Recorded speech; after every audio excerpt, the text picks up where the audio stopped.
মেয়ে মানুষের রাগ বেশি, জেদ বেশি। দেখেন না, স্বামীর সাথে ঝগড়া লেগে হাড়ি পাতিল ভেঙে ফেলে দেয়, স্বামী তুলে আছাড় মারে। আর ওরা যদি একবার শান্তির জায়গা পায়, জীবন চলে যাবে, জায়গা ছাড়বি না। 16 বছর লাগছে ছাড়তে। আরে 16 বছর আমরা ছিলাম ঘর জামাই, কথা বলার সুযোগ ছিল না। আজকে 16 বছরে কাজ আদায় হবে, কথা কোন ঠিক না? 53 বছরে অনেক শাসন ব্যবস্থা দেখেছি। এই 53 বছর প্রত্যেকবার প্রধানমন্ত্রী হয়েছে কোন না কোন মুসলমান, কিন্তু ন্যূনতম নামাজের বিলও বাংলার পার্লামেন্টে পাস করেনি, কথা বলে ঠিক না? বড় বড় নেতারা বড় বড় কথা বলতো, হারিয়ে গেছে, পালিয়ে গেছে, ফুরিয়ে গেছে। আছে আছে কেউ আছে? 16 বছর জগদল পাথরের মতো বাংলাদেশের মানুষের ঘাড়ে চেপে বসেছিল। আজকে তাই বড় বড় কথা বলতো, পালাবো না, হারাবো না, অনেক কথা বলতো। কই আছে তারা? সব ক্ষমতার চেয়ার ছুঁয়ে ফেলে গেছে। এভাবে চলে যাবেন আমরা ভাবিনি। আমরা বারবার বললাম ম্যাডাম পদত্যাগ করেন। আল্লাহ বলে কিসের পদত্যাগ? এরা যে অন্যায় অপরাধ করেছে, শুধু পদত্যাগ না, আমি আল্লাহ এদেরকে দেশ ত্যাগ করতে বাধ্য করব, কথা বলে ঠিক না? ইন্না বাতাসা রাব্বিকা লাশাদীদ, আল্লাহর পাকড়াও বড় কঠিন। আল্লাহ ধরে ধরে না, যেদিন ধরবে মামু বাড়ি দিল্লি গিয়ে পড়বে। কি হইল? 16 বছর কি এমন ভালোবাসা দিলেন যেভাবে পালিয়ে যাওয়া লাগলো? প্রধানমন্ত্রী থেকে শুরু করে এমপি, মন্ত্রী, আমলা কামলা, নায়ক গায়ক, শিক্ষক বলেন, আর ওই চকিদার দাফাদার, ইউনিয়ন পর্যায়ের নেতা কর্মী, এমনকি মসজিদের হুজুরও পালিয়ে গেছে। এইরকম পতন পৃথিবীর ইতিহাসে আর কারো ঘটেনি, কথা কন। মাঝে মাঝে কল রেকর্ড ফাঁস হয়, বলে আমি দেশের খুব কাছে আছি, চট করে ঢুকবো। আমরাও বলি মেয়ে মানুষ কতদিন বাইরে থাকবেন, আপনি আসেন। এই দেশ আপনার বাবার, এই দেশ আপনার স্বামীর, আপনি আসেন। তো যাওয়ার সময় বলা লাগেনি, আসার সময় বলা লাগবে কেন? আপনি যেই দিক দিয়ে মন চাই ঢোকেন, কথা কন। বুবু আইবা, তুমি আইবা গো, সেই দিন আইসা বুবু ক্ষমতা পাইবা না। ও বুবু আইবা, তুমি আইবা গো, সেই দিন আইসা বুবু ক্ষমতা পাইবা না। খোঁজ নাই বহু কাদের কাকার, অবস্থা খারাপ দরবেশ বাবার, হাউ নাঙ্কেল এখন সামনে আসে না। নেতা কর্মী সব জেলের ভিতর, আমি আসি ডরের ওপর, কখন জানি আসে গ্রেপ্তারি পরোয়ানা। বুবু আইবা, তুমি আইবা গো, সেই দিন আইসা বুবু চিয়ার পাইবা না। ক্ষমতার চেয়ার থেকে না আমার সহজ, কিন্তু এই চেয়ারে ওঠা কঠিন, কথা বলে ঠিক কিনা?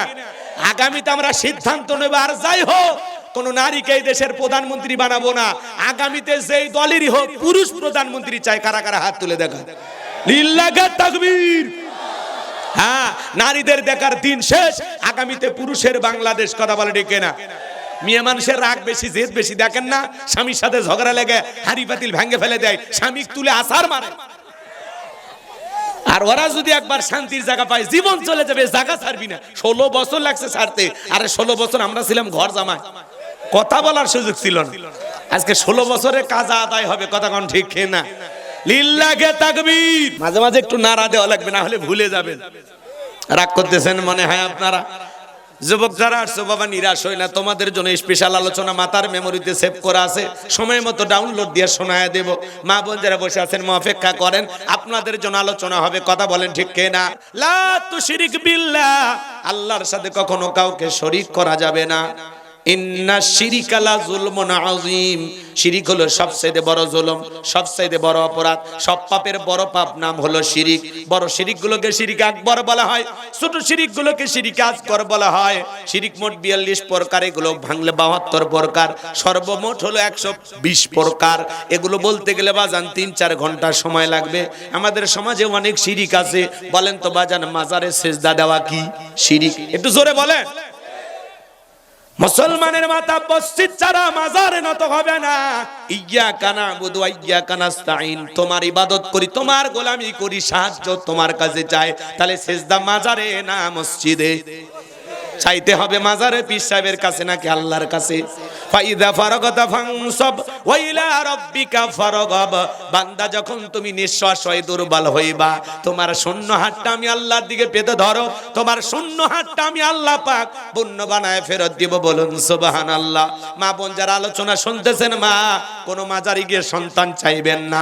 সন্তান যদি চাওয়া লাগে, যাই নামাজে চাইবেন আল্লাহর কাছে, কথা বলেন। মাজারে ছাগল মান্নত করে, গরু ছাগল নিয়ে মাজারে দৌড়ে, আছে না নাই? খবরদার, ভালো হয়ে যায়।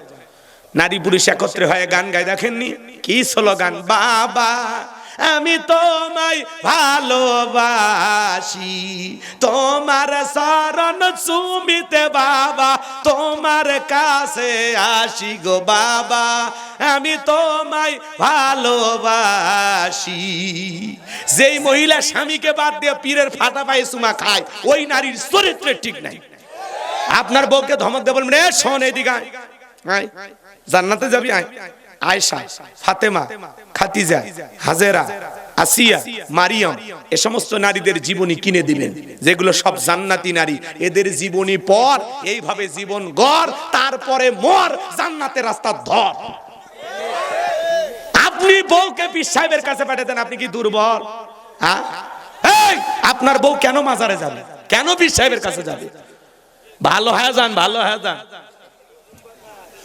খবরদার, কারো বউ মাজারে পাঠাবেন না। মাজারে পীর সাহেবের ক্ষমতা আছে। ছাগল মান্নত করে, গরু মান্নত করে যে আপনি টাকা পয়সা বিলিয়ে ওই জায়গায় যে সন্তান চাচ্ছেন, মাজারে পীর সাহেবের বাপের ক্ষমতা আছে আপনাকে ছেলে মেয়ে দেওয়া। ছেলে মেয়ে দেওয়ার মালিককে চাইতে হবে কার কাছে? ইব্রাহিম খলিলুল্লাহ ৮৬ বছর বয়সে আল্লাহর কাছে চেয়েছিলেন, আল্লাহর কাছে। ৮৬ বছর বয়সে আল্লাহ বাবা বানাইছে। চাইতে হবে কার কাছে? মনে যেন থাকে বাজান, গভীর মনোযোগ দিয়ে কথাগুলো শুনে যান। এদিক সেদিক যাওয়ার কোনো সুযোগ নাই। মাজারে সেজদা দেওয়া শিরিক, পীরের পায়ে সেজদা দেওয়া শিরিক, নেতার পায়ে সেজদা দেওয়া শিরিক। কথা বলেন, দিয়ে ভাগ্যের কাছে যা ভাগ্য গণনা করা শিরিক। আপনার তকদিরে আগামীকাল কি হবে আল্লাহ ছাড়া দুনিয়ার কোনো মানুষ জানে না, নাকি আমেরিকার নাসা বিজ্ঞানী জানে? কথা বলেন, আমেরিকার নাসা বিজ্ঞানী দেখেন ওরা কত দূর এগিয়ে গেছে। মহাকাশ গবেষণা করে, মহাশূন্য নিয়ে গবেষণা করে। আল্লাহর এই গোলামেরা গবেষণা করতে গিয়ে তারা গুনগুন জিকিরের শব্দ পেয়েছেন। এই নাসা বিজ্ঞানী আল্লাহর এই গোলামেরা বলেছেন যে আমরা গুনগুন যে শব্দটা পেয়েছি, আমাদের মনে হয় আজ থেকে ১৫০০ বছর আগে বিশ্বনবী যে ভবিষ্যৎবাণী দিয়েছেন, আমাদের কাছে মনে হয় লক্ষ লক্ষ মানুষ এক জায়গায় গুনগুন হয়ে একটা জিকিরি করতেছেন। মনে হয় এটা ফেরেশতাদের জিকিরি করার আওয়াজ। বলুন সুবহানাল্লাহ। আমেরিকার নাসা আল্লাহর এই গোলামেরা তথ্য পেয়েছে যে মহাকাশে আমরা এরকম শব্দ শুনতে পাচ্ছি যে কয়েক লক্ষ মানুষ এক জায়গায় হয়ে মনে হয় কিছু একটা জপতেছে। ওরা তো বোঝেনি, বোঝেন না? ওই আওয়াজটা এখনো পুরো পৃথিবীবাসীর সামনে ওরা প্রকাশ করেনি। আমরা বলতে চাই, আওয়াজটা যখন প্রকাশ হবে তখন আমরা বুঝতে পারবো। আমার ভাইয়েরা, আসমান জমিনে সব জায়গায় কার নামে জিকির হয়? ফেরেশতারা কার নামে তাসবিহ পাঠ করে? দেখেন, যুগ প্রযুক্তির যুগে আপনারা কিভাবে তথ্য পাচ্ছেন, তারপরেও যদি কানা হয়ে থাকেন, অন্ধ হয়ে থাকেন, ফসা হয়ে থাকেন, তাহলে বুঝানোর ক্ষমতা নাই। মরার পরে টের পাইবেন ওলামা ইকরামের কথা কেন শুনি নাই। সেদিন তো টের পাই আর দুনিয়াতে আসতে পারবেন? অতএব এখনো সময় আছে, পরিবর্তন হয়ে যায়। গোলামি করতে হবে কার? কোনো বাবার না, কোনো মাজারের না, কোনো নেতার না, গোলামি করতে হবে রবের। আল্লাহ যেন বুঝ দান করেন, জোরে বলুন আমি। এরপরে বাজান স্লোগান দেয়, এক আংটিতে সব সমস্যার সমাধান। আপনি কি মামলায় হেরে যাচ্ছেন, বিদেশে যেতে ভয় পাচ্ছেন, দাম্পত্য জীবনে অসুখী, ব্যবসায় লস খাইতেছেন, তাহলে এক আংটি আজমেরি জেমস হাউস, শেষ দর্শন, বসুন্ধরা সিটি কমপ্লেক্স, লিটন দেওয়ান চিস্তি, এক আংটিতে যদি এত সমস্যা মিটে যায় বাজান, ওর তো আংটি বিক্রি করা লাগতো না। এই হাতে 5টা, এই হাতে 5টা, 10 আঙ্গুলে 10টা আংটি ব্যবহার করে পৃথিবীর 1 নাম্বার ধনী হয়ে যেত। এগুলো বিশ্বাস করা যাবে না। শনিবার মঙ্গলবার 2টা দিন নাকি শুভ না, বিয়ে করা চলবে না, এগুলো ধারণা করাও শিরিক। চলতে পথে হাতে হঠাৎ করে হোঁচট খাইছে, বলে না আজকের যাত্রা শুভ হবে না, এগুলো ধারণা করাও শিরিক। এরপরে সন্ধ্যাবেলায় শ্রমিক টাকা পাবে, ধনী মানুষ টাকা দিতে চায় না, সন্ধ্যাবেলায় শ্রমিককে টাকা দিলে নাকি গরিব হয়ে যায়, এরকম ধারণা করাও শিরিক। চুলাস্ত্রীর দিকে মা বোনদের চিরুনি পড়ে যায়, বলে এই তো বাড়িতে মেহমান আসবে, পাগলি যা রান্না শুরু কর, মেহমান না আসলে আমাদেরকে একটা ফোন করো, খাইয়া যাব। কথা কোন ঠিক কিনা? এগুলো ধারণা করা শিরিক। এরপরে বাজান অনেক কথা আছে, কয়টা কথা বলবো। যমজ কলা খালি নাকি যমজ বাচ্চা হয় ভালো, দুইবারে কষ্ট একবারে হলো, মাঝখানে সিজারের টাকাটা বেঁচে গেল। কত পুরুষ মানুষ যমজ কলা খাইলো, আজ পর্যন্ত কোনো পুরুষের বাচ্চা হলো না, হবে কেমনে? আল্লাহ তো মেশিন পত্র দেয়নি, কথা বলেন ঠিক কিনা? নতুন ছেলের বউ চা বানায় দিকে কাপটা পরে ভাঙ্গে গেছে, বলে অলক্ষণে কুলক্ষণে বউ। প্রথম দিনে সংসারে জিনিস ভাঙ্গা শুরু করছে, এই অলক্ষণ কুলক্ষণ বলে ইসলামে কোনো কিছু নাই। ছোট বাচ্চার কপালে কালো টিপ দেয় কেন? কয় বদ নজর থেকে বাঁচার জন্য। আছে না নাই? রাগ করে যদি দলিল চান, ও বউ ছোট বাচ্চার কপালে কালো টিপ কেন দিলা? কয় আমি জানি না, তোমার মা জানে। মাকে বললে কয় তোর নানি জানে। এই নানি নাদি নানি দাদি পর্যন্তই দলিল শেষ, এর কোনো কুল কিনারা খুঁজে পাবেন না। ছোট বাচ্চার কপালে কালো টিপ কয় কয় বদ নজর থেকে বাঁচার জন্য। বলেন তো বাজান, তকদিরের ভালো মন্দ সবকিছু একমাত্র কার হাতে? ওয়াল কদরিহি শাররিহি মিনাল্লাহি তাআলা ওয়াল বা'সি বাদাল মাউত। তকদিরের ভালো মন্দ একমাত্র আল্লাহ তাআলার হাতে। ট্রাকের পেছনে সেরা স্যান্ডেল ঝুলানো কেন? কয় দুর্ঘটনা থেকে বাঁচার জন্য। মাজার দেখে গাড়ি ব্রেক কইরা স্টিয়ারিং এর উপর হাত রেখে চুমা খায় কেন? কয় হুজুর বিরাট বড় আল্লাহর ওলি শুয়ে আছে, গাড়ি ব্রেক না করলে দুর্ঘটনা ঘটতে পারে। এগুলো ধারণা করা শিরিক। সমাজের অলিতে গলিতে রন্ধ্রে রন্ধ্রে শিরিক দিয়ে জীবনটা ভরে গেছে বাজান। মুসলমান কখনো শিরিক করতে পারে না।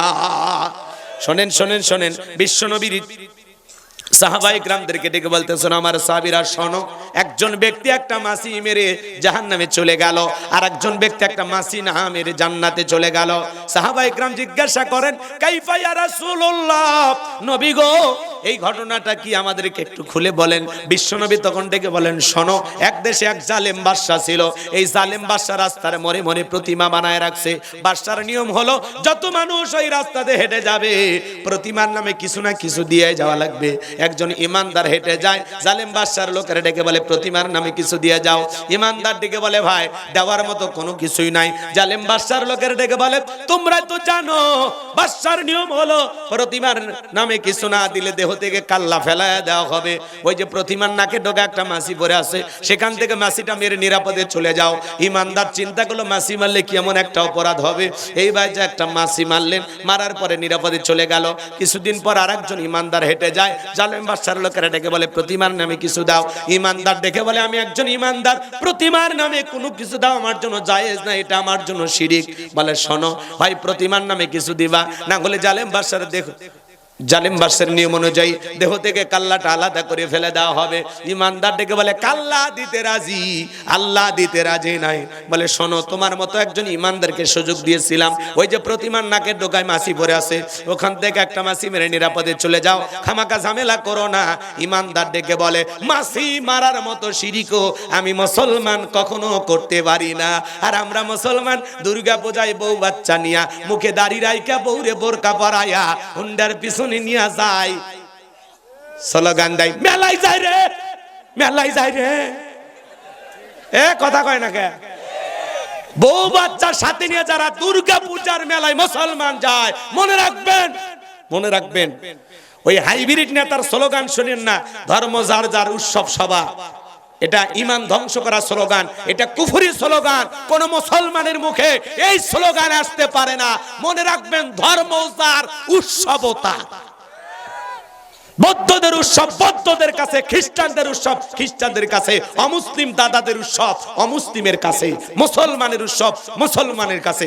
মুসলমানের উৎসবে অমুসলিম অংশগ্রহণ করতে পারে, আকৃষ্ট হয়ে মুসলমানদের এই ধর্ম পালন দেখে তারা মুসলমান হতে পারে, কিন্তু অমুসলিমের ধর্মীয় অনুষ্ঠানে গিয়ে আপনি কি করবেন?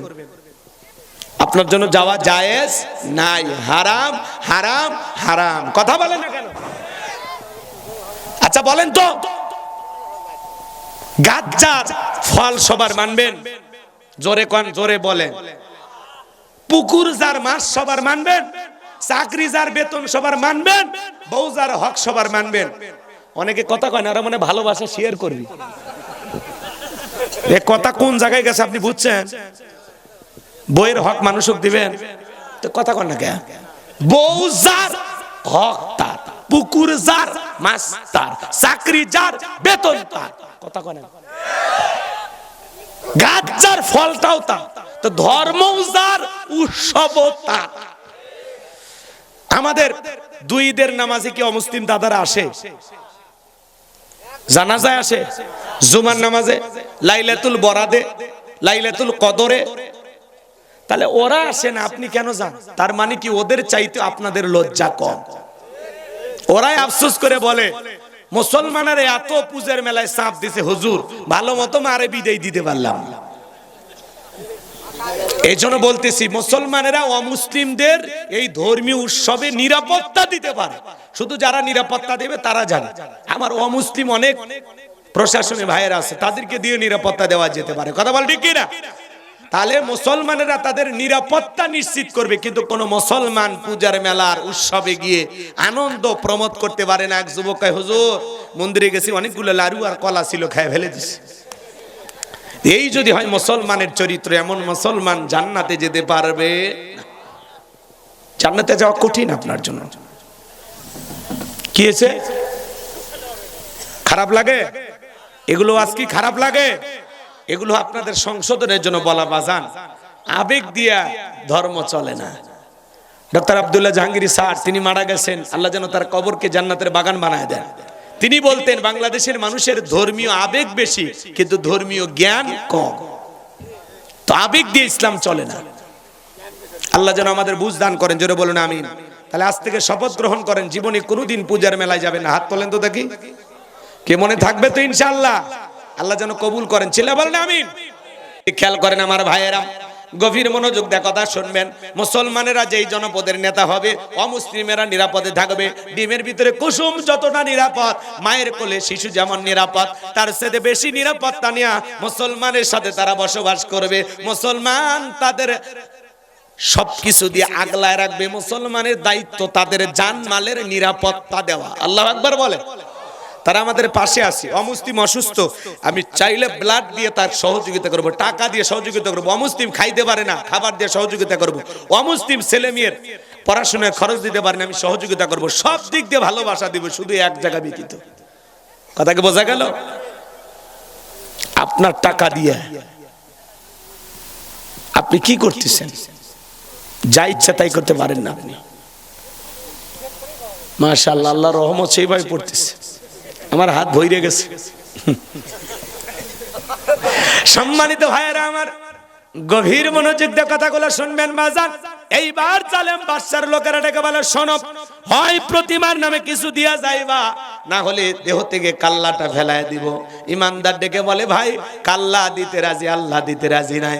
এইবার জালেম বাদশার লোকেরা এক কোপে দেহ থেকে কাল্লাটা ফেলায় দিল। নবী আমার ডেকে বলে, সাহাবীরা, যে ব্যক্তি মাসি মেরে নিরাপদে চলে গেল, ও মাসি মেরে নিরাপদে যায় নাই, ও মাসি মেরে নিজেকে জাহান্নামে নিয়ে চলে গেল। আর যে ব্যক্তি মাসি না মেরে কাল্লা দিয়ে চলে গেল, ও রক্তের সাগরে ভাসতে ভাসতে আল্লাহর জান্নাতে পৌঁছে গেল। বলুন সুবহানাল্লাহ। এজন্য মাসি মারার মতো সামান্য শিরকও করা যাবে। এদিক খেয়াল করেন, বগুড়া থেকে আপনার একটা গেস্ট আসবে, তার জন্য সকাল থেকে আপনার বিবি রান্না বান্না করেছে, খাবারে একটা প্লেট সাজাইছেন, গরুর গোশত, খাসির গোশত, তেহেরি নিহেরি বিরিয়ানি, কোনো কিছুর অভাব নাই। বল মাছ, কাতলা মাছ, রুই মাছ, বিভিন্ন আইটেম দিয়ে সাজাইছেন বাজান। 52 প্রকার আইটেম দিয়ে প্লেটটা সাজানো। ছোট্ট ছেলেটারে বড় বেশি ভালোবাসেন, ওর সামান্য একটু পাতলা পায়খানা প্লেটের কোনায় দিয়ে রাখছেন। এবার মেহমানের সামনে খাবারের পরিচিতি, ভাই এটা কি? বলে গরু, এটা খাসি, এটা দেশি মুরগি, এটা ব্রয়লার, পাকিস্তানি, লারকি টার্কি, যা আছে বাজান সব পরিচয় হতে হতে বলতেছে, ভাই এই যে এটা কি? তখন বলতেছে, ভাই প্লেটে সবই দিলাম, ছোট বাচ্চাটারে বড় ভালোবাসি, ওর সামান্য পাতলা পায়খানা দিয়েছি, আপনি খেয়ে নেন। পৃথিবীর কোনো গেস্ট, কোনো মেহমান প্লেটে যতই দামি খাবার থাক, ওইটা যেমন গ্রহণ করবে না। এ বাজান, এ বাজান, আপনার আমল নামার একটা প্লেট আছে। হাসানোর জন্য গোলাম রাব্বানি কথা বলে নাই, মন দিয়া শোনেন। ওই আমল নামার প্লেটে নামাজ আছে, রোজা আছে, হজ আছে, যাকাত আছে, দান খয়রাত আছে, ভালো ভালো নেক আমল দিয়া সাজানো আছে।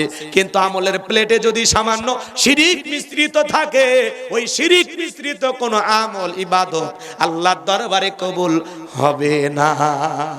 তাহলে শিরিক মিশ্রিত কোন আমল, ইবাদত আল্লাহর দরবারে কবুল হবে।